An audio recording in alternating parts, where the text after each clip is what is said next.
teriyakinya mereka. Boleh nih namanya wangi. Ini crispy guys. Wow, wanginya pas. Asinnya juga mantep. Wangi banget nih ayam. Ini kayak ayam siling Taiwan gitu guys, yang crispy gitu.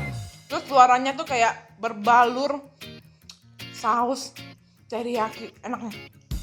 Wow, aroma bawang putih dari nasinya itu berasa banget gue makan. Gue temennya ini.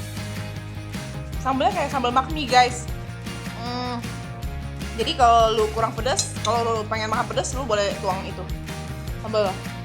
Jangan lupa like dan subscribe. Sampai jumpa guys di kulon berikutnya ya.